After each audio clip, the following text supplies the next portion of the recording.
বলেছেন, রহমান রহিম আল্লাহ তাআলার নামে। সূরা আল মুমিনুন। রহমান রহিম আল্লাহ তাআলার নামে।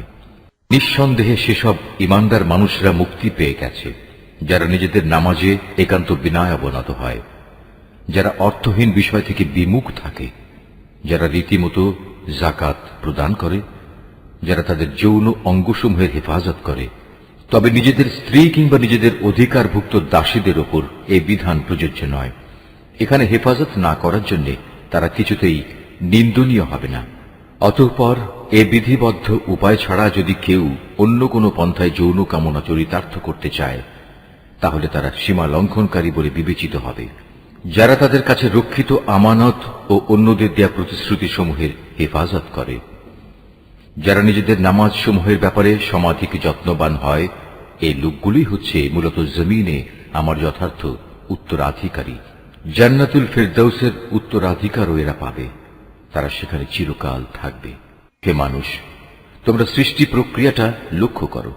আমি মানুষকে মাটির মূল উপাদান থেকে পয়দা করেছি, অতঃপর তাকে আমি শুক্র কীট হিসেবে একটি সংরক্ষিত জায়গায় সুনির্দিষ্ট সময়ের জন্য রেখে দিয়েছি। এরপর এ শুক্রবিন্দুকে আমি এক ফোঁটা জমাট রক্তে পরিণত করি, অতঃপর এই জমাট রক্তকে মাংসপিণ্ডে পরিণত করি। কিছুদিন পর এ পিণ্ডকে অস্থি পাঁজরে পরিণত করি। তারপর এক সময় এ অস্থি পাঁজরকে গোশতের পোশাক পরিয়ে দিই।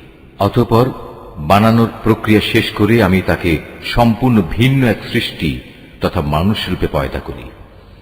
আল্লাহ তাআলা কত উত্তম সৃষ্টিকর্তা, কত নিপুণ তার সৃষ্টি। একটি সুনির্দিষ্ট সময় দুনিয়ায় কাটিয়ে এরপর আবার তোমরা মৃত হয়ে যাও।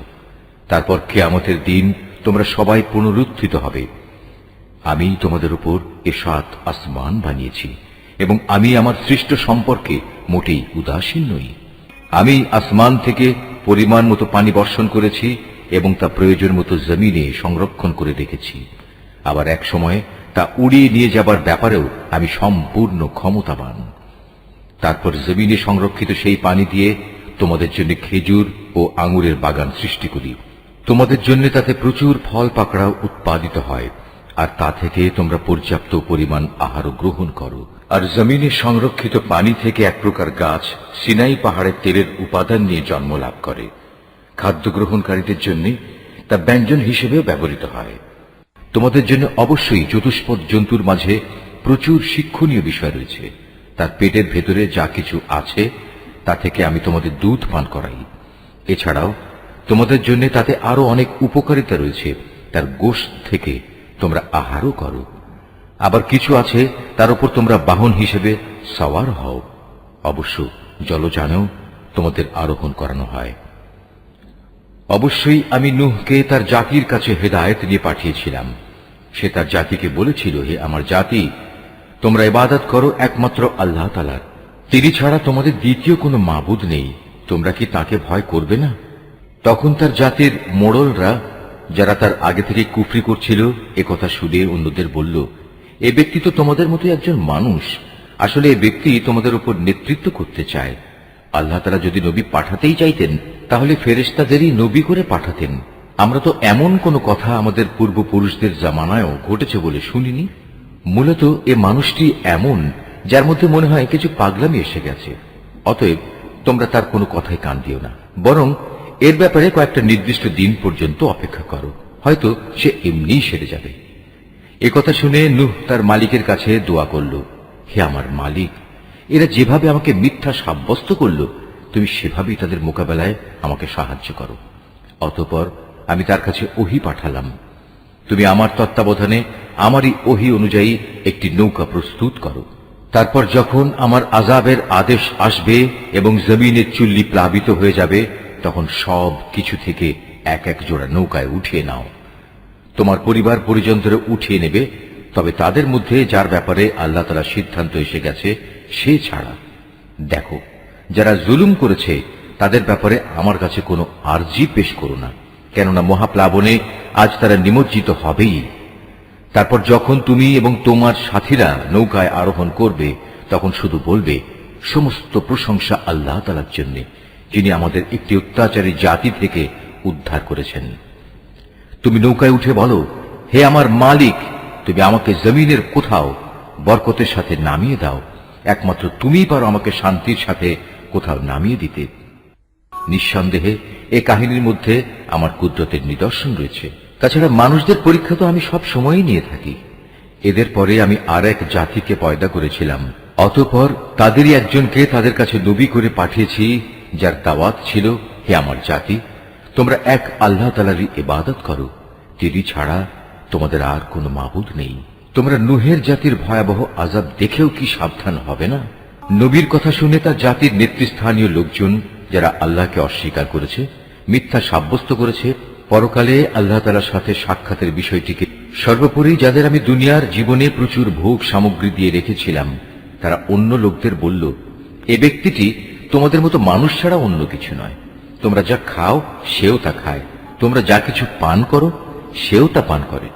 এমত অবস্থায় তোমরা যদি তোমাদেরই মতো একজন মানুষকে নবী মনে করে তার কথা মেনে চলো, তাহলে তোমরা অবশ্যই ক্ষতিগ্রস্ত হবে। ব্যক্তিটি কি তোমাদের সাথে এই ওয়াদা করেছে যে তোমরা যখন মরে যাবে, যখন তোমরা মাটি ও হাড্ডিতে পরিণত হয়ে যাবে, তখন তোমাদের সবাইকে কবর থেকে আবার উঠিয়ে আনা হবে? আসলে এই যে বিষয়টি যা দিয়ে তোমাদের সাথে এ ওয়াদা করা হচ্ছে, এটা মানুষের বৈষয়িক বুদ্ধি থেকে অনেক দূরে এবং ধরা ছোঁয়ারও অনেক বাইরে। তারা বলল, কিসের আবার পুনরুত্থান? দুনিয়ার জীবনই তো হচ্ছে আমাদের একমাত্র জীবন। আমরা এখানে মরব, এখানেই বাঁচব, আমাদের কখনোই আবার পুনরুত্থিত করা হবে না। নবুয়তের দাবিদার এ ব্যক্তিটি হচ্ছে এমন এক মানুষ যে এসব কথা দ্বারা আল্লাহর উপর মিথ্যা অপবাদ দিচ্ছে। আমরা তার উপর ঈমান আনব না। এদের মিথ্যাচার দেখে সে নবী আল্লাহ তাআলার কাছে দোয়া চাইল এবং বলল, হে আমার মালিক, তুমি এদের মিথ্যার মোকাবেলায় আমাকে সাহায্য করো। আল্লাহ তাআলা বললেন, হ্যাঁ, তুমি ভেবো না, অচিরেই এরা নিজেদের কর্মকাণ্ডের জন্য অনুতপ্ত হবে। অতঃপর সত্যি সত্যি একদিন আমার এক মহাতাণ্ডব এসে তাদের উপর মরণ আঘাত আনল এবং আমি মুহূর্তের মধ্যে তাদের সবাইকে তরঙ্গ তাড়িত আবর্জনার স্তূপ সদৃশ্য বস্তুতে পরিণত করে দিলাম। অতঃপর সবাই বলে উঠল, আল্লাহর গজব নাজিল হোক জালিম সম্প্রদায়ের উপর। আমি তাদের ধ্বংসের পর আরো অনেক জাতিকেই সৃষ্টি করেছি। কোন জাতি তার দুনিয়ার বাঁচার নির্দিষ্ট কাল যেমন ত্বরান্বিত করতে পারেনি, তেমনি সময় এসে গেলে তা কেউ বিলম্বিত করতে পারেনি। অতঃপর দুনিয়ার জাতিসমূহের কাছে আমি একের পর এক রসুল পাঠিয়েছি। যখনই কোনো জাতির কাছে তার প্রতি পাঠানো আমার রসুল এসেছে, তখনই তাকে তারা মিথ্যাবাদী বলেছে। অতঃপর আমিও ধ্বংস করার জন্য তাদের এক একজনকে এক একজনের পেছনে ক্রমিক নম্বর লাগিয়ে দিয়েছি। এভাবেই আমি তাদের একদিন ইতিহাসের কাহিনীর বিষয়েও পরিণত করেছি। বিধ্বংস হোক সে জাতি যারা আল্লাহ তাআলার উপর ঈমান আনেনি। তারপর আমি এক সময় আমার আয়াতসমূহ ও সুস্পষ্ট দলিল প্রমাণ দিয়ে মূসা এবং তার ভাই হারুনকে পাঠিয়েছি। তাদের আমি পাঠিয়েছি ফেরাউন ও তার পারিষদদের কাছে, কিন্তু তারা তাদের মেনে নেয়ার বদলে অহংকার করল। তারা ছিল স্পষ্টত একটি নাফরমান জাতি।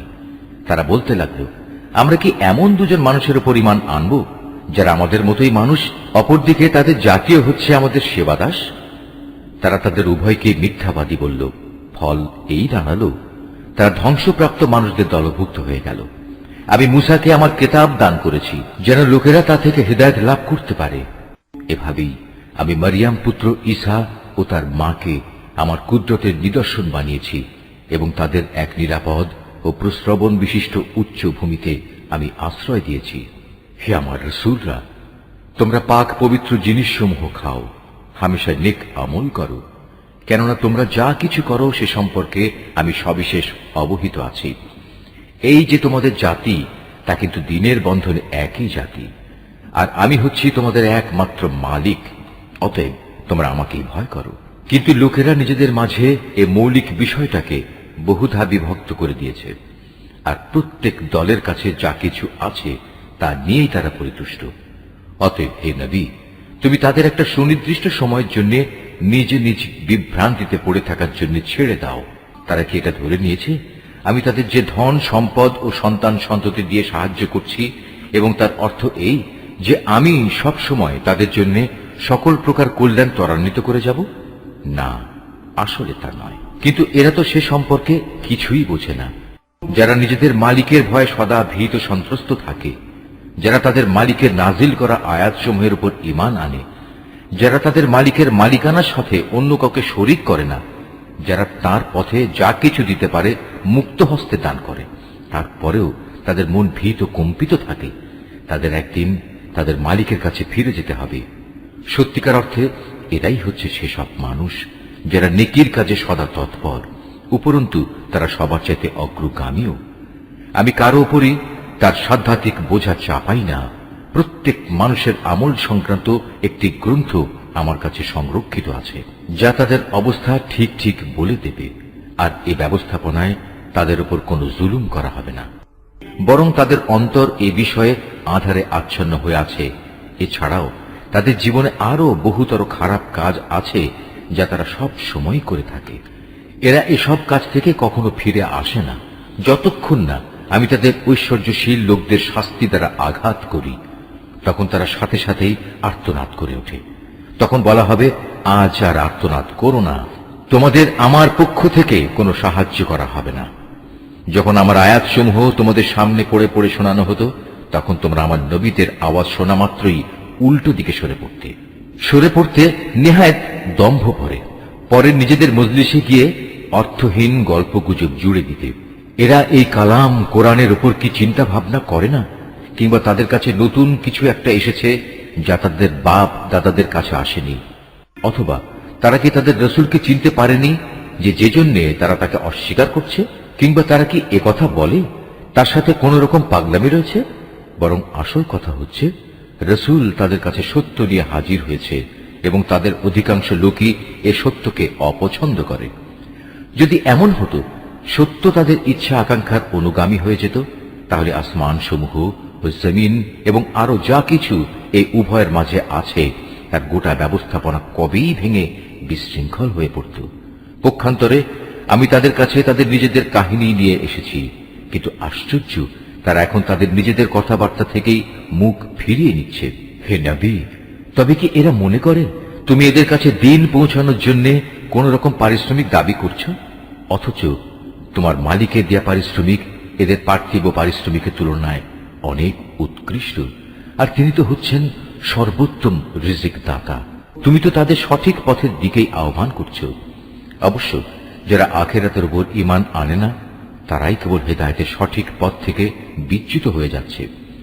আজ যদি আমি এদের উপর দয়া করি এবং যে বিপদ মুসিবত তাদের উপর আপতিত হয়েছে তা যদি দূর করে দেই, তাহলেও এরা নিজেদের নাফরমানিতে শক্তভাবে বিভ্রান্ত হয়ে পড়বে।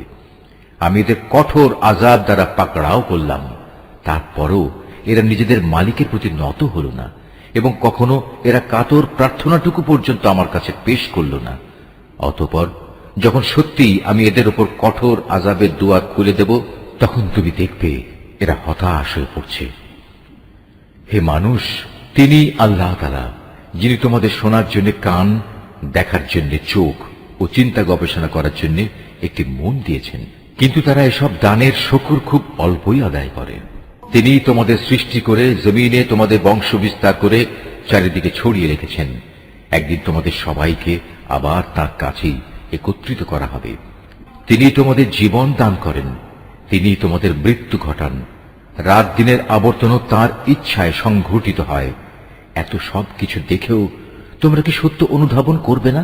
নবীদের সামনে এরাও কিন্তু সে ধরনের অর্থহীন কথাই বলে, যেমনি করে তাদের আগের লোকেরা বলেছে। তারা বলেছিল, আমরা যখন মরে যাব, আমরা যখন মাটি ও হাড্ডিতে পরিণত হয়ে যাব, তখন কি আমরা পুনরুত্থিত হব? তারা বলে, আসলে এভাবেই আমাদের ও আমাদের পূর্ববর্তী লোকদের পুনরুত্থানের ওয়াদা দিয়ে আসা হচ্ছে, মৃত্যুর পর আবার জীবন লাভের। এ কথাগুলো অতীতের দিনের উপকথা ব্যতীত আর কিছুই নয়। হে নবী, এদের জিজ্ঞেস করো, যদি তোমরা জানো তাহলে বলো, এ জমিনে এবং এখানে যা কিছু সৃষ্টি আছে তা কার মালিকানাধীন? ওরা বলবে, হ্যাঁ, সবকিছুই আল্লাহর। তুমি বলো, এর পরেও তোমরা কি চিন্তা ভাবনা করবে না? তুমি এদের আরো জিজ্ঞেস করো, এ সাত আসমান ও মহান আরশের অধিপতি কে? ওরা জবাব দেবে, এ সবকিছুই আল্লাহর। তুমি বলো, তারপরও তোমরা কি আল্লাহকে ভয় করবে না? তুমি আবারও জিজ্ঞেস করো, যদি তোমরা সত্যি সত্যি জানো তাহলে বলো, কার হাতে রয়েছে আসমান জমিন সবকিছুর একক কর্তৃত্ব? হ্যাঁ, তিনি যাকে ইচ্ছা তাকেই পানাহ দেন, কিন্তু তার বিরুদ্ধে কেউ কাউকে পানাহ দিতে পারে না। ওরা আবারও সাথে সাথে বলবে, হ্যাঁ, মহান আল্লাহ তাআলার। তুমি বলো, এ সত্ত্বেও তোমরা কেমন করে বিভ্রান্ত হচ্ছ? আসলে আমি তো সত্য কথা এদের কাছে পৌঁছে দিয়েছিলাম, কিন্তু এরা সবাই মিথ্যাবাদী। আল্লাহ তাআলা কাউকেই সন্তান হিসেবে গ্রহণ করেননি, না তার সাথে অন্য কোনো মাবুদ রয়েছে। যদি তার সাথে অন্য কোনো মাবুদ থাকতো, তাহলে প্রত্যেক মাবুদ নিজ নিজ সৃষ্টি দিয়ে আলাদা হয়ে যেত, এবং এ মাবুদরা একে অন্যের উপর প্রাধান্য বিস্তার করতে চাইত। এরা যা কিছু আল্লাহ তাআলা সম্পর্কে বলে, তিনি তার থেকে অনেক পবিত্র ও মহান। উপস্থিত অনুপস্থিত সব কিছুর সম্মুখ ওয়াকেফাল তিনি। সুতরাং এরা আল্লাহ তাআলার সাথে অন্যদের যেভাবে শরীক করে, তিনি তার চাইতে অনেক পবিত্র। হে নবী, তুমি বলো, হে আমার মালিক, যে আযাবের ওয়াদা এ কাফেরদের সাথে করা হচ্ছে, তা যদি তুমি আমাকে দেখাতেই চাও, তাহলে হে আমার মালিক, তুমি আমাকে জালেম সম্প্রদায়ের মধ্যে শামিল করে এ আযাব প্রত্যক্ষ করায়ও না। হে নবী, আমি তাদের কাছে যে আযাবের ওয়াদা করেছি তা অবশ্যই তোমাকে দেখাতে সক্ষম। হে নবী, তারা তোমার সাথে কোনো খারাপ ব্যবহার করলে তুমি এমন পন্থায় তা দূর করার চেষ্টা করো যা হবে নিতান্ত উত্তম পন্থা। আমি তো ভালো করেই জানি ওরা তোমার ব্যাপারে কি বলে। সে ব্যাপারে উদ্বিগ্ন না হয়ে তুমি বরং বলো, হে আমার মালিক, শয়তানদের যাবতীয় ওয়াসওয়াসা থেকে আমি তোমার পানাহ চাই। আরো বলো, হে আমার মালিক, আমি এ থেকেও তোমার পানাহ চাই যে শয়তান আমার ধারে কাছেও ঘেঁষবে না। এমনকি এ অবস্থায় যখন এদের কারো মৃত্যু এসে হাজির হবে, তখন সে বলবে, হে আমার মালিক, তুমি আমাকে আরেকবার পৃথিবীতে ফেরত পাঠাও, যাতে করে সেখানে গিয়ে এমন কিছু নেক কাজ আমি করে আসতে পারি যা আমি আগে ছেড়ে এসেছি। তখন বলা হবে, না, তা কখনো হবার নয়। মূলত সেটা হচ্ছে এক অসম্ভব কথা, যা সে শুধু বলার জন্যই বলবে। এই মৃত ব্যক্তিদের সামনে একটি যবনিকা তাদের আড়াল করে রাখবে সেদিন পর্যন্ত, যেদিন তারা কবর থেকে পুনরুত্থিত হবে। অতঃপর যেদিন সিঙায় ফু দেয়া হবে, সেদিন মানুষ এমনই দিশেহারা হয়ে পড়বে যে তাদের মধ্যে আত্মীয়তার বন্ধন বলতে কিছুই অবশিষ্ট থাকবে না, না তারা একজন আরেকজনকে কিছু একটা জিজ্ঞেস করতে যাবে। অতএব সেদিন যাদের নেকির পাল্লা ভারী হবে, তারাই হবে সেসব মানুষ যারা মুক্তিপ্রাপ্ত, আর যাদের নেকির পাল্লা হালকা হবে, তারা হবে সেসব ব্যর্থ মানুষ যারা নিজেদের জীবন মিথ্যার পিছনে বিনষ্ট করে দিয়েছে। তারা জাহান্নামে থাকবে চিরকাল। জাহান্নামের আগুন তাদের মুখমণ্ডল জ্বালিয়ে দেবে, তাতে তাদের চেহারা জ্বলে বিভৎস হয়ে যাবে। তাদের যখন জিজ্ঞেস করা হবে, এমন অবস্থা কি হয়নি যে আমার আয়াতসমূহ তোমাদের সামনে পড়ে শোনানো হয়েছিল এবং তোমরা তা অস্বীকার করেছিলে? তারা বলবে, হে আমাদের মালিক, আমাদের দুর্ভাগ্য চারিদিক থেকে আমাদের ঘিরে ধরেছিল এবং নিশ্চয়ই আমরা ছিলাম গোমরাহ সম্প্রদায়। হে আমাদের মালিক, তুমি আজ আমাদের এই আগুন থেকে বের করে নাও। আমরা যদি দ্বিতীয়বারও দুনিয়ায় ফিরে গিয়ে সীমা লঙ্ঘন করি, তাহলে অবশ্যই আমরা জালেম হিসেবে পরিগণিত হব। আল্লাহ তাআলা বলবেন, তোমরা অপমানিত হয়ে সেখানে পড়ে থাকো, আজ কোনো কথাই আমাকে বলো না। অবশ্যই আমার বান্দাদের মধ্যে একদল এমনও আছে যারা বলতো, হে আমাদের মালিক, আমরা তোমার উপর ঈমান এনেছি, অতএব তুমি আমাদের দোষ ত্রুটি সমূহ মাফ করে দাও। তুমি আমাদের উপর দয়া করো, তুমি হচ্ছ দয়ালুদের মধ্যে সর্বোৎকৃষ্ট দয়ালু। অতঃপর তোমরা তাদের উপহাসের বস্তু বানিয়ে রেখেছিলে, এমনকি তা তোমাদের আমার স্মরণ পর্যন্ত ভুলিয়ে দিয়েছে, আর তোমরা তো তাদের নিয়ে হাসি তামাশাই করতে। তাদের সে ধৈর্যের কারণেই আজ আমি তাদের এই প্রতিফল দিলাম। মূলত তারাই হচ্ছে সত্যিকার অর্থে সফল মানুষ। আল্লাহ তাআলা বলবেন, বলতো তোমরা পৃথিবীতে কত বছর কাটিয়ে এসেছো? তারা বলবে, আমরা সেখানে অবস্থান করেছিলাম একদিন কিংবা একদিনের কিছু অংশ। তুমি না হয় তাদের কাছে জিজ্ঞেস করো যারা হিসাব রেখেছে। আল্লাহ তাআলা বলবেন, আসলে তোমরা পৃথিবীতে খুব সামান্য সময়ই কাটিয়ে এসেছো।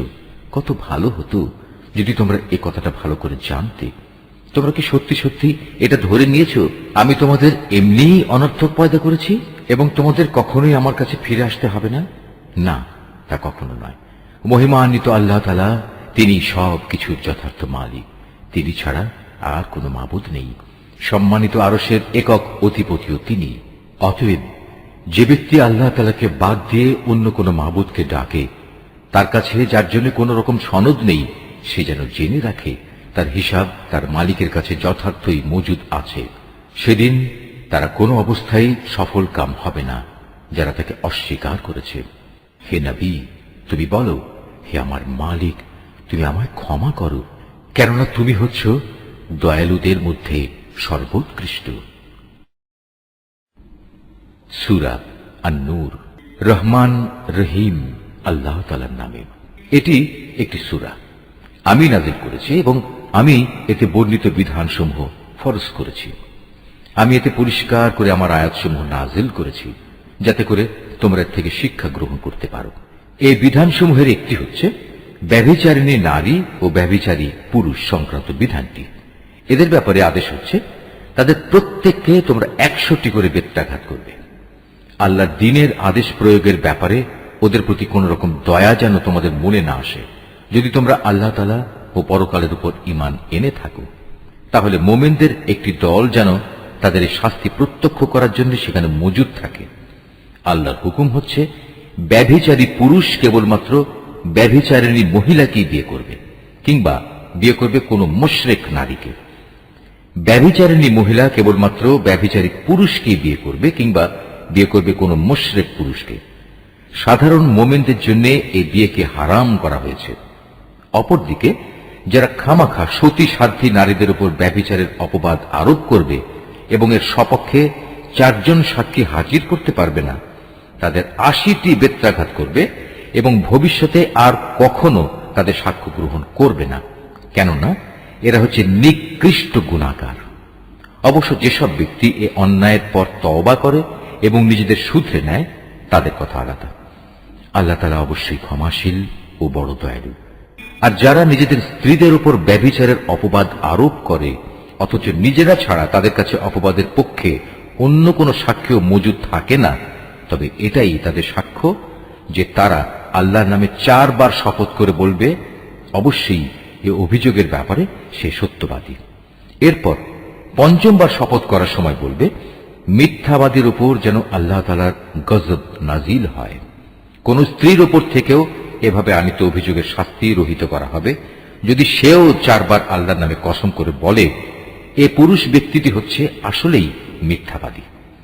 অতঃপর সেও 5ম বার শপথ করার সময় বলবে সে অভিযোগকারী ব্যক্তিটি সত্যবাদী হলে তার অভিযুক্তের ওপরও আল্লাহর অভিশাপ নেমে আসুক। হে মোমেনরা, যদি তোমাদের উপর আল্লাহ তাআলার অনুগ্রহ ও তাঁর দয়া না থাকত, তাহলে তোমরা এসব নীতিমালা থেকে মাহরুম থেকে যেতে। অবশ্যই আল্লাহ তাআলা হচ্ছেন মহান তওবা গ্রহণকারী এবং প্রবল প্রজ্ঞাময়। যারা এই নবী পরিবার সম্পর্কে মিথ্যা অপবাদ নিয়ে এসেছে, তারা তো ছিল তোমাদের একটি ক্ষুদ্র দল। এই বিষয়টি তোমরা তোমাদের জন্য খারাপ ভেবো না, বরং তা হবে তোমাদের জন্য একান্ত কল্যাণকর। এদের মধ্যে প্রতিটি ব্যক্তি যে যতটুকু গুনাহ করেছে সে ততটুকুই তার ফল পাবে, আর তাদের মধ্যে যে সবচেয়ে বেশি এ কাজে অংশগ্রহণ করেছে তার জন্য আযাবও বেশি রয়েছে। যদি এই মিথ্যা ঘটনাটি শোনার পর মোমেন পুরুষ ও মোমেন নারীরা নিজেদের ব্যাপারে একটা ভালো ধারণা পোষণ করত, কত ভালো হতো যদি তারা একথা বলতো এটা হচ্ছে এক নির্জল অপবাদ মাত্র। যারা অপবাদ রটালো তারাই বা কেন এ ব্যাপারে 4 জন সাক্ষী হাজির করল না? যেহেতু তারা প্রয়োজনীয় 4 জন সাক্ষী হাজির করতে পারেনি, তাই আল্লাহ তাআলার আইনের কাছে তারাই হচ্ছে মিথ্যাবাদী। হে মোমেনরা, যদি দুনিয়া ও আখিরাতে তোমাদের উপর আল্লাহ তাআলার দয়া ও অনুগ্রহ না থাকত, তাহলে একজন নবী পত্নীর যে বিষয়টি তোমরা চর্চা করছিলে তার জন্য একটি বড় ধরনের আযাব এসে তোমাদের স্পর্শ করত। তোমরা এই মিথ্যাকে নিজেদের মুখে মুখে প্রচার করছিলে, নিজেদের মুখ দিয়ে এমন সব কথা বলে যাচ্ছিলে যে ব্যাপারে তোমাদের কোনো কিছু জানা ছিল না। তোমরা একে একটি তুচ্ছ বিষয় মনে করছিলে, কিন্তু তা ছিল আল্লাহ তাআলার কাছে একটি গুরুতর বিষয়। তোমরা যখন ব্যাপারটা শুনলে তখন সাথে সাথে কেন বললে না আমাদের এটা মোটেই সাজে না যে আমরা এই ব্যাপারে কোনো কথা বলবো?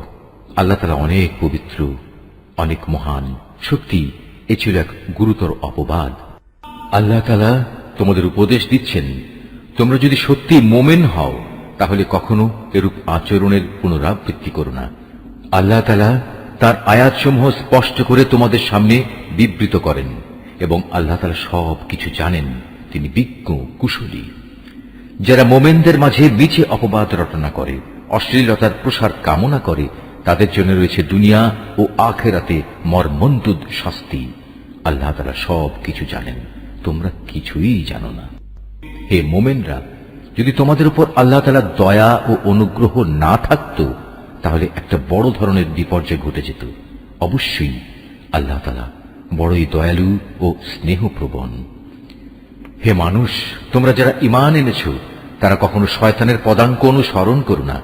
তোমাদের মধ্যে যে কেউই শয়তানের পদাঙ্ক অনুসরণ করে, সে যেন জেনে রাখে সে অভিশপ্ত শয়তান, তো তাকে অশ্লীলতা ও মন্দ কাজেরই আদেশ দেবে।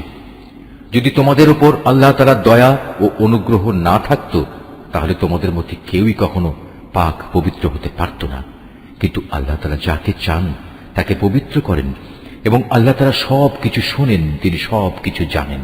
তোমাদের মধ্যে যারা দিনী মর্যাদা ও পার্থিব ঐশ্বর্যের অধিকারী, তারা যেন কখনো এ মর্মে শপথ না করে যে তারা তাদের গরিব আত্মীয় স্বজন, অভাবগ্রস্ত এবং যারা আল্লাহ তাআলার রাস্তায় হিজরত করেছে তাদের কোন রকম সাহায্য করবে না, বরং তাদের উচিত তারা যেন তাদের ক্ষমা করে দেয় এবং তাদের দোষ ত্রুটি উপেক্ষা করে। তোমরা কি এটা চাও না আল্লাহ তাআলা তোমাদের গুনাহ মাফ করে দিন? আল্লাহ তাআলা ক্ষমাশীল ও পরম দয়ালু। যারা সতী সাধ্যী নারীদের প্রতি ব্যভিচারের অপবাদ আরোপ করে, যারা এই অপবাদের ব্যাপারে কোনো খবরই রাখে না, সর্বোপরি যারা ঈমানদার, তাদের প্রতি অপবাদ আরোপকারী এসব মানুষদের জন্য দুনিয়া ও আখিরাতের উভয় স্থানেই অভিশাপ দেয়া হয়েছে। উপরন্তু তাদের জন্য রয়েছে কঠোর আযাব। সেদিন তাদের কৃতকর্ম সম্বন্ধে স্বয়ং তাদের জিহ্বাসমূহ, তাদের হাতগুলো ও তাদের পাগুলো তাদের বিরুদ্ধে সাক্ষ্য দেবে। সেদিন আল্লাহ তাআলা তাদের যথার্থ প্রাপ্য পুরোপুরি আদায় করে দেবেন, এবং তারা জেনে নেবে আল্লাহ তাআলাই হচ্ছেন সুস্পষ্ট সত্য। জেনে দেখো, নষ্ট নারীরা হচ্ছে নষ্ট পুরুষদের জন্য, নষ্ট পুরুষরা হচ্ছে নষ্ট নারীদের জন্য, আবার ভালো নারীরা হচ্ছে ভালো পুরুষদের জন্য, ভালো পুরুষরা হচ্ছে ভালো নারীদের জন্য। মুনাফিক লোকেরা এ ভালো মানুষগুলো সম্পর্কে যা কিছু বলে, তারা তা থেকে পাক পবিত্র। আখিরাতে এদের জন্য রয়েছে ক্ষমা ও সম্মানজনক রিজক। হে ঈমানদার ব্যক্তিরা, তোমরা নিজেদের ঘর ছাড়া অন্য কারো ঘরে সে ঘরের লোকদের অনুমতি না নিয়ে ও তাদের প্রতি সালাম না করে কখনো প্রবেশ করো না। নৈতিকতা ও শালীনতার দিক থেকে এটা তোমাদের জন্য উত্তম পন্থা। আল্লাহ তাআলা তোমাদের এসব বলে দিচ্ছেন যাতে করে তোমরা কথাগুলো মনে রাখতে পারো। ঘরের দরজায় গিয়ে যদি তোমরা কাউকে সেখানে না পাও, তাহলে সেখানে প্রবেশ করো না যতক্ষণ না তোমাদের ঘরে ঢোকার অনুমতি দেয়া হবে। যদি কোনো অসুবিধার কথা জানিয়ে তোমাদের বলা হয় তোমরা ফিরে যাও, তাহলে এমতাবস্থায় তোমরা অবশ্যই বিনা দ্বিধায় ফিরে যাবে। এটা তোমাদের জন্য সব দিক থেকে উত্তম। তোমরা যখন যা কিছু করো, আল্লাহ তাআলা সে সম্পর্কে সবিশেষ অবহিত থাকেন। তবে যেসব ঘরে কেউ বসবাস করে না, যেখানে তোমাদের কোনো মাল সামানা রয়েছে, তেমন কোনো ঘরে প্রবেশে তোমাদের কোনো পাপ নেই। কেননা আল্লাহ তাআলা জানেন যা কিছু তোমরা প্রকাশ করো, আবার যা কিছু তোমরা গোপন করো তাও তিনি জানেন। হে নবী, তুমি মোমেন পুরুষদের বলো তারা যেন তাদের দৃষ্টি নিম্নগামী ও সংযত করে রাখে এবং তাদের লজ্জাস্থান সমূহকে হেফাজত করে। এটাই হচ্ছে তাদের জন্য উত্তম পন্থা। কেননা তারা নিজেদের চোখ ও লজ্জাস্থান দিয়ে যা করে, আল্লাহ তাআলা সে সম্পর্কে পূর্ণাঙ্গভাবে অবহিত রয়েছেন। হে নবী, একইভাবে তুমি মোমেন নারীদেরও বলো তারা যেন তাদের দৃষ্টি নিম্নগামী করে রাখে এবং নিজেদের লজ্জাস্থান সমূহের হেফাজত করে। তারা যেন তাদের সৌন্দর্য প্রদর্শন করে না বেড়ায়, তবে তার শরীরের যে অংশ এমনিই খোলা থাকে সেসব অংশের কথা আলাদা। তারা যেন তাদের বক্ষদেশ মাথার কাপড় দ্বারা আবৃত করে রাখে। তারা যেন তাদের স্বামী, তাদের পিতা, তাদের শ্বশুর, তাদের ছেলে, তাদের স্বামীর আগের ঘরের ছেলে, তাদের ভাই, তাদের ভাইয়ের ছেলে, তাদের বোনের ছেলে, তাদের সচরাচর মেলামেশার মহিলা, নিজেদের অধিকারভুক্ত সেবিকা দাসী, নিজেদের অধীনস্থ এমন পুরুষ যাদের মহিলাদের কাছ থেকে কোনো কিছুই কামনা করার নেই, কিংবা এমন শিশু যারা এখনো মহিলাদের গোপন অঙ্গ সম্পর্কে কিছুই জানে না, এসব মানুষ ছাড়া তারা যেন অন্য কারো সামনে নিজেদের সৌন্দর্য প্রকাশ না করে। চলার সময় জমিনের ওপর তারা যেন এমন ভাবে নিজেদের পা না রাখে যে সৌন্দর্য তারা গোপন করে রেখেছিল তা পায়ের আওয়াজে লোকদের কাছে জানাজানি হয়ে যায়। হে ঈমানদার ব্যক্তিরা, ত্রুটি বিচ্যুতির জন্য তোমরা সবাই আল্লাহর দরবারে তওবা করো। আশা করা যায় তোমরা নাজাত পেয়ে যাবে। তোমাদের মধ্যে যাদের স্ত্রী নেই, তোমরা তাদের বিয়ের ব্যবস্থা করো। একইভাবে তোমাদের দাস দাসীদের মধ্যে যারা ভালো মানুষ, তাদেরও বিয়ে শাদীর ব্যবস্থা করো। যদি তারা অভাবী ও দুশ্চিন্তাগ্রস্ত হয়, তাহলে আল্লাহ তাআলা অচিরেই তাঁর অনুগ্রহ দিয়ে তাদের অভাব মুক্ত করে দেবেন। আল্লাহ তাআলা প্রাচুর্যময় ও সর্বজ্ঞ। যাদের বিয়ে করে ব্যয়ভার বহন করার সামর্থ্য নেই, আল্লাহ তাআলা তাদের নিজ অনুগ্রহে অভাব মুক্ত না করা পর্যন্ত তারা যেন সংযম অবলম্বন করে।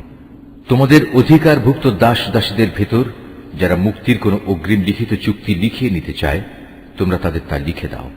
যদি তোমরা তাদের এ চুক্তির মধ্যে কোনো ভালো সম্ভাবনা বুঝতে পারো, তাহলে আল্লাহ তাআলা তোমাদের যে সম্পদ দান করেছেন তা থেকে তাদের মুক্তির সময় মুক্ত হস্তে দান করবে।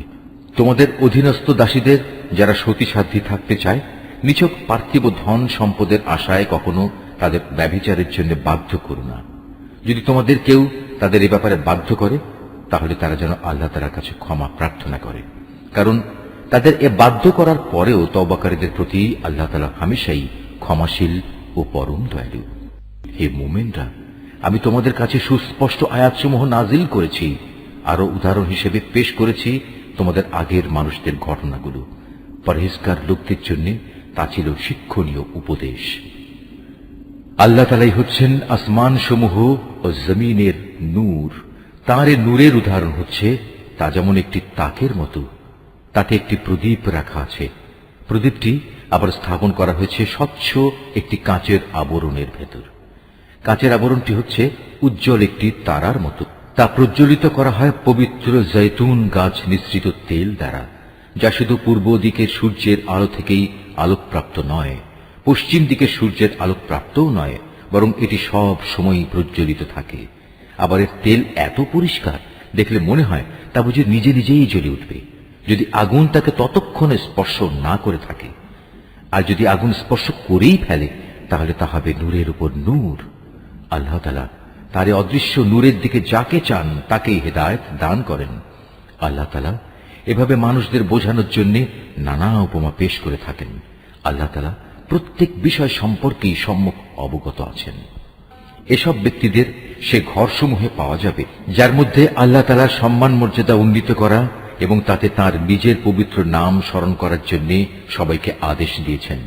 সেসব জায়গাসমূহে সকাল সন্ধ্যা এরা আল্লাহ তাআলার পবিত্রতা ও মহিমা ঘোষণা করে। তারা এমন লোক, ব্যবসা বাণিজ্য তাদের কখনো আল্লাহ তাআলা থেকে গাফিল করে দেয় না।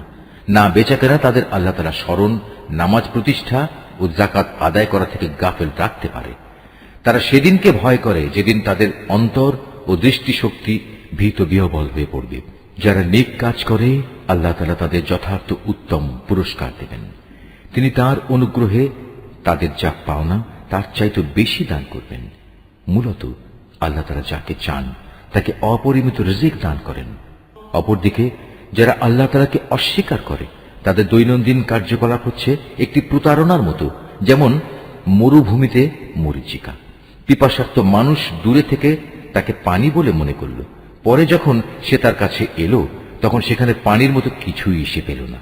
এভাবে প্রতারণা ও মরীচিকার জীবন শেষ হয়ে গেলে সে শুধু আল্লাহ তাআলাকেই তার পাশে পাবে।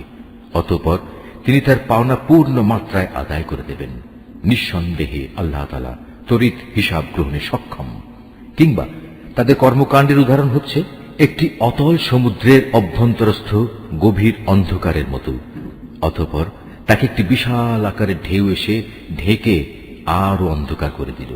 তার উপর আরো একটি ঢেউ এলো, তার উপর ছেয়ে গেল কিছু ঘন কালো মেঘ। এক অন্ধকারের উপর এলো আর এক অন্ধকার। যদি কেউ এই অবস্থায় তার হাত বের করে, আধারের কারণে তার তা দেখার কোনো সম্ভাবনা থাকবে না। বস্তুত আল্লাহ তাআলা যার জন্য কোনো আলো বানাননি, তার জন্য তো কোথাও থেকে আলোর সম্ভাবনা থাকবে না। হে মানুষ, তুমি কি চিন্তা ভাবনা করে দেখোনি যত সৃষ্টি আসমান সমূহ পৃথিবীতে আছে তারা সবাই আল্লাহর পবিত্রতা ও মহিমা ঘোষণা করে। আর পাখিকুল যারা পাখা বিস্তার করে আকাশে উড়ে চলেছে তারাও এ কাজ করে চলেছে। এরা সবাই নিজ নিজ নামাজ ও নিজ নিজ তাসবিহ পাঠ পদ্ধতি জেনে নিয়েছে এরা যে যা করছে আল্লাহ তাআলা তার সম্যক অবগত রয়েছেন। মূলত আসমান সমূহ ও জমিনের যাবতীয় সার্বভৌমত্ব একমাত্র আল্লাহরই জন্য। সব কিছুকে তার কাছেই ফিরে যেতে হবে। তুমি কি এও দেখো না, আল্লাহ তাআলাই এ মেঘমালা সঞ্চালিত করেন, অতঃপর তিনি তাকে তার টুকরোগুলোর সাথে জুড়ে দেন, তারপর তাকে স্তরে স্তরে সাজিয়ে রাখেন, পুঞ্জীভূত করেন। অতঃপর এক সময় তুমি মেঘের ভেতর থেকে বৃষ্টির ফোঁটাসমূহ বেরিয়ে আসতে দেখবে। আরও দেখবে আসমানের শিলাস্তর থেকে তিনি শিলা বর্ষণ করেন এবং যার উপর চান তার উপরই তা বর্ষণ করেন। আবার যাকে চান তাকে তিনি তার আঘাত থেকে অব্যাহতিও দেন। মেঘের বিদ্যুৎ ঝলক চোখে ধাঁধা লাগিয়ে দেয়, মনে হয় তা বুঝি দৃষ্টিশক্তিকে এক্ষুনি নিষ্প্রভ করে দিয়ে যাবে। আল্লাহ তাআলাই রাত ও দিনের পরিবর্তন ঘটান। অবশ্যই অন্তর্দৃষ্টি সম্পন্ন মানুষদের জন্য এর মাঝে আল্লাহ তাআলার কুদরতের অনেক শিক্ষা রয়েছে। আল্লাহ তাআলা বিচরণশীল প্রতিটি জীবকেই পানি থেকে পয়দা করেছেন। অতঃপর তাদের মধ্যে কিছু চলে তার বুকের উপর ভর দিয়ে, কিছু চলে দু পায়ের উপর, আবার কিছু চলে চার পায়ের উপর ভর করে। আল্লাহ তাআলা যখন যা চান তখন তাই পয়দা করেন। অবশ্যই তিনি সব কিছুর উপর ক্ষমতাবান। আমি অবশ্যই হিদায়াতের জন্য সুস্পষ্ট আয়াতসমূহ নাজিল করেছি, আর এর মাধ্যমে আল্লাহ তাআলা যাকে চান তাকে সহজ সরল পথে পরিচালিত করেন। যারা মুনাফিক তারা বলে, আমরা আল্লাহ তাআলা ও রাসূলের উপর ঈমান এনেছি এবং আমরা তার আনুগত্য করি। একটু পরেই তাদের একটি দল আল্লাহ তাআলা ও তার রাসূলের আদেশ থেকে মুখ ফিরিয়ে নেয়। বস্তুত ওরা আসলেই মুমিন নয়। যখন সত্যি সত্যি ওদের আল্লাহ তাআলা ও তার রাসূলের দিকে আহ্বান করা হয়, যাতে করে আল্লাহ রাসূলের পক্ষ থেকে তাদের পারস্পরিক বিরোধের মীমাংসা করা যায়, তখন তাদের একটি দল পাশ কেটে সরে পড়ে। যদি এ বিচার ফয়সালা তাদের সপক্ষে যায়, তাহলে তারা একান্ত বিনীতভাবে তার কাছে ছুটে আসে। এদের অন্তরে কি কুফরের কোনো ব্যাধি আছে, না এরা রাসূলের নবুয়তের ব্যাপারে সন্দেহ পোষণ করে, অথবা এরা কি ভয় করে আল্লাহ তাআলা ও তার রাসূল ওদের প্রতি কোন রকম অবিচার করবেন?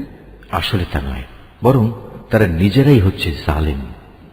অপরদিকে ইমানদার লোকদের যখন তাদের পারস্পরিক বিচার ফয়সালার জন্য আল্লাহ তাআলা ও তার রাসূলের দিকে আহ্বান জানানো হয়, তখন খুশি মনেই তারা বলে, হ্যাঁ, আমরা আল্লাহ তাআলা ও তার রাসূলের আদেশ শুনলাম এবং তা যথাযথ মেনেও নিলাম। বস্তুত এরাই হচ্ছে সফলকাম ব্যক্তি। যারা আল্লাহ তাআলা ও তার রাসূলের আনুগত্য করে, আল্লাহ তাআলাকে ভয় করে এবং তার নাফরমানি করা থেকে বেঁচে থাকে, তারাই হচ্ছে সফলকাম। হে নবী, এ মুনাফিক লোকেরা আল্লাহ তাআলার নামে শক্ত কসম খেয়ে বলে, আমরা তোমার এতই অনুগত যে তুমি যদি আদেশ করো তাহলে আমরা ঘর বাড়ি ছেড়ে অবশ্যই তোমার সাথে বেরিয়ে যাব। হে নবী, তুমি বলো, তোমরা বেশি শপথ করো না, তোমাদের আনুগত্য আমার তো জানাই আছে। তোমরা যা কিছু করো আল্লাহ তাআলা তা ভালো করেই জানেন। হে নবী, তুমি এদের আরো বলো, তোমরা আল্লাহ তাআলার আনুগত্য করো আল্লাহর রাসূলের। হ্যাঁ, তোমরা যদি মুখ ফিরিয়ে নাও তাহলে জেনে রেখো, আল্লাহ তাআলা দ্বীন পৌঁছানো যে দায়িত্ব তার উপর দেয়া হয়েছে তার জন্য সে দায়ী। অপরদিকে আনুগত্যের যে দায়িত্ব তোমাদের উপর দেয়া হয়েছে তার জন্য তোমরা দায়ী। যদি তোমরা তার কথা মতো চলো তাহলে তোমরা সঠিক পথ পাবে। রাসূলের কাজ হচ্ছে আল্লাহ তাআলার কথাগুলো ঠিক ঠিক মতো পৌঁছে দেয়া।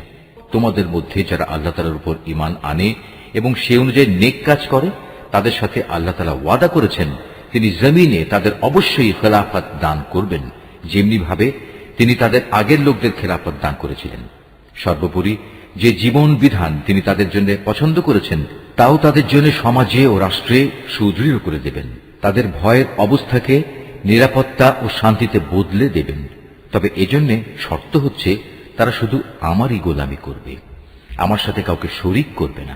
এরপরেও যে এবং যারা তার নিয়ামতের নাফরমানি করবে তারাই গুনাহগার বলে পরিগণিত হবে। হে মুসলমানরা, তোমরা নামাজ প্রতিষ্ঠা করো, যাকাত দাও, রাসূলের আনুগত্য করো। আশা করা যায় তোমাদের উপর দয়া ও অনুগ্রহ করা হবে। কাফিরদের ব্যাপারে কখনো একথা ভেবো না যে তারা জমিনে আমাকে অক্ষম করে দেবে। তাদের ঠিকানা হচ্ছে জাহান্নাম, আর কত নিকৃষ্ট এই ঠিকানা। হে মানুষ, তোমরা যারা ঈমান এনেছ, মনে রেখো তোমাদের অধিকারভুক্ত দাস দাসীরা এবং তোমাদের মধ্যে থেকে যারা এখনো বয়ঃপ্রাপ্ত হয়নি, তারা যেন 3টি সময়ে তোমাদের কাছে আসার জন্য অনুমতি চেয়ে নেয়। সে সময়গুলো হচ্ছে ফজর নামাজের আগে, দুপুরে যখন তোমরা কিছুটা আরাম করার জন্য নিজেদের পরিধেয় বস্ত্র শিথিল করো, এবং এশার নামাজের পর। মূলত এই তিনটি সময় হচ্ছে তোমাদের পর্দা অবলম্বনের সময়। এগুলো ছাড়া অন্য সময় আসা যাওয়ার ব্যাপারে তোমাদের উপর কোনো দোষ নেই, না এতে তাদের জন্য কোন রকম দোষ আছে, কেননা তোমরা তো প্রায়ই একে অপরের কাছে যাতায়াত করে থাকো। আল্লাহ তাআলা এভাবেই নিজের নির্দেশগুলো সুস্পষ্টভাবে বর্ণনা করেন। বস্তুত আল্লাহ তাআলা মহাজ্ঞানী, তিনি প্রবল প্রজ্ঞাবান। তোমাদের নিজেদের সন্তানরাও যখন বয়প্রাপ্ত হয়ে যায়, তখন তারা যেন তোমাদের কামরায় প্রবেশের আগে সেভাবেই অনুমতি নেয় যেমনি তাদের আগে বড়রা অনুমতি নিত। আল্লাহ তাআলা এভাবেই তার আদেশসমূহ তোমাদের কাছে খুলে খুলে বর্ণনা করেন। আল্লাহ তাআলা সব কিছু জানেন, তিনি পরম কুশলী বটে। বৃদ্ধা নারী যাদের এখন আর কারো বিয়ের বন্ধনে আসার আশা নেই, তাদের উপর কোনো দোষ নেই যদি তারা তাদের শরীর থেকে অতিরিক্ত কাপড় খুলে রাখে। তবে শর্ত হচ্ছে তারা সৌন্দর্য প্রদর্শনকারী হবে না। অবশ্য এ অতিরিক্ত কাপড় খোলা থেকেও যদি তারা বিরত থাকতে পারে, তা তাদের জন্য ভালো। আল্লাহ তাআলা সব কিছু শোনেন, আল্লাহ তাআলা সব কিছু জানেন। যে ব্যক্তি অন্ধ তার উপর কোনো বিধি নিষেধ নেই, যে পঙ্গু তার জন্য কোনো বিধি নিষেধ নেই, যে ব্যক্তি অসুস্থ তার উপরও কোনো বাধ্যবাধকতা নেই, এবং তোমাদের নিজেদের উপরও কোনো দোষ নেই যদি তোমরা তোমাদের নিজেদের ঘর থেকে কিছু খেয়ে নাও। একইভাবে এটাও তোমাদের জন্য দূষণীয় হবে না যদি তোমরা তোমাদের পিতা পিতামহের ঘরে, মায়েদের ঘরে, ভাইদের ঘরে, বোনদের ঘরে, চাচাদের ঘরে, ফুপুদের ঘরে, মামাদের ঘরে, খালাদের ঘরে, এমন সব ঘরে যার চাবি তোমাদের অধিকারে রয়েছে, কিংবা তোমাদের বন্ধুদের ঘরে কিছু খাও। অতঃপর এতেও কোনো দোষ নেই যে এসব জায়গায় তোমরা সবাই একত্রে খাবে কিংবা আলাদা আলাদা খাবে। তবে যখনই এসব ঘরে প্রবেশ করবে তখন একে অপরের প্রতি সালাম করবে। এটা হচ্ছে আল্লাহর কাছ থেকে তাঁরই নির্ধারিত কল্যাণময় এক পবিত্র অভিবাদন। এভাবেই আল্লাহ তাআলা তোমাদের জন্য তার আয়াতসমূহ বিশদভাবে বর্ণনা করেন, যাতে করে তোমরা বুঝতে পারো। খাঁটি ইমানদার ব্যক্তিত্ব হচ্ছে তারা যারা আল্লাহ তাআলা ও তার রসুলের উপর ঈমান আনে। কখনো যদি তারা কোনো সমষ্টিগত ব্যাপারে তার সাথে একত্রিত হয়, তাহলে যতক্ষণ তারা তার কাছ থেকে অনুমতি চাইবে না, ততক্ষণ তারা সেখান থেকে কেউ সরে যাবে না। হে নবী, যারা আল্লাহ তাআলা ও তার রসুলের উপর বিশ্বাস করে যদি তারা কখনো তাদের নিজেদের কোনো কাজে বাইরে যাবার জন্য তোমার কাছে অনুমতি চায়, তাহলে তুমি যাকে ইচ্ছা তাকে অনুমতি দিও এবং আল্লাহ তাআলার কাছে এদের গুনাহ মাফের জন্য দোয়া করো। অবশ্যই আল্লাহ তাআলা ক্ষমাশীল ও পরম দয়ালু। হে মুসলমানরা, যখন নবী তোমাদের ডাকে তখন তার ডাককে পারস্পরিক ডাকের মতো মনে করো না। আল্লাহ তাআলা সেসব লোকদের ভালো করেই জানেন যারা নিজেদের আড়াল করে নবীর সামনে থেকে নানা অজুহাতে সরে যায়। সুতরাং যারা তার আদেশের বিরুদ্ধাচরণ করে তাদের এ ব্যাপারে ভয় করা উচিত। তাদের উপর এর বিরুদ্ধাচরণের জন্য এ দুনিয়ায় কোনো বিপর্যয় এসে পড়বে কিংবা পরকালে কোনো কঠিন আযাব এসে তাদের গ্রাস করে নেবে। হে মানুষ, তোমরা জেনে রেখো, আসমান সমূহ ও জমিনে যা কিছু আছে তা সবই আল্লাহ তাআলার জন্য নিবেদিত। তোমরা যে অবস্থার উপর আছো আল্লাহ তাআলা তা ভালো করেই জানেন।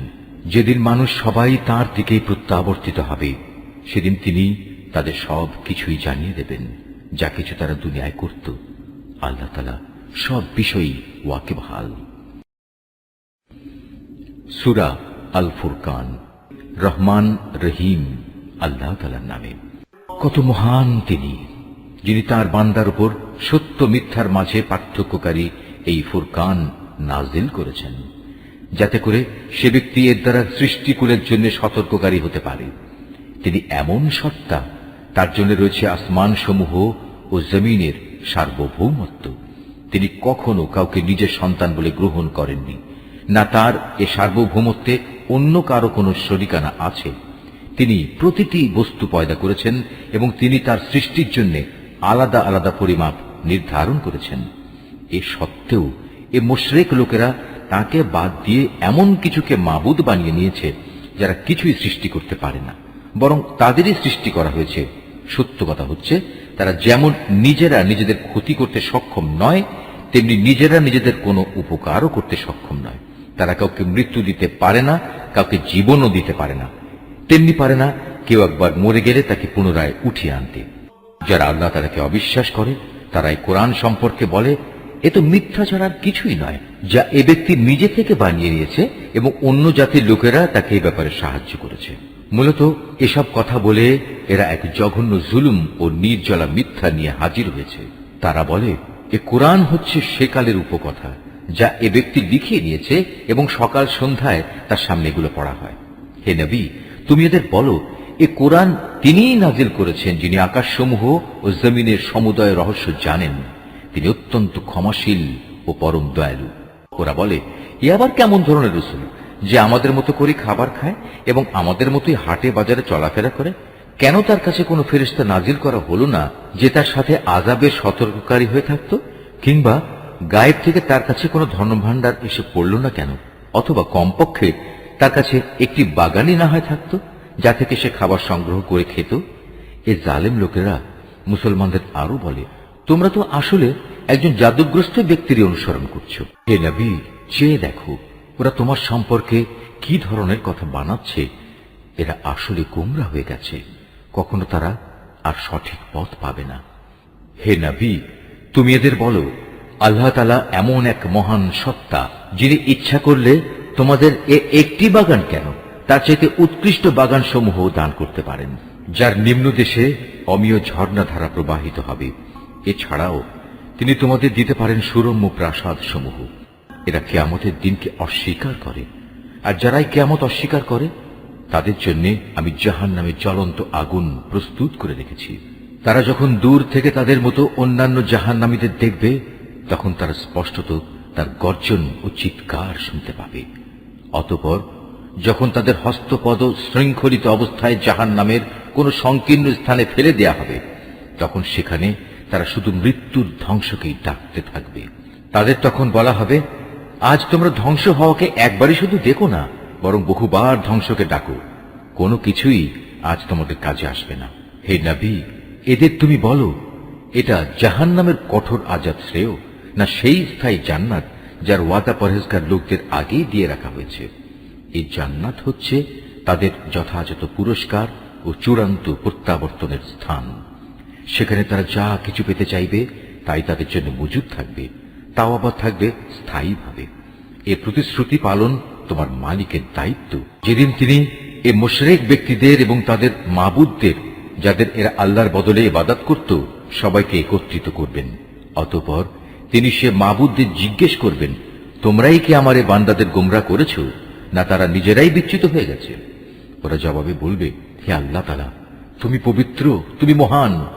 আমরা তো ছিলাম তোমারই বান্দা, তোমার বদলে অন্যকে অভিভাবক রূপে গ্রহণ করা আমাদের শোভনীয় ছিল না।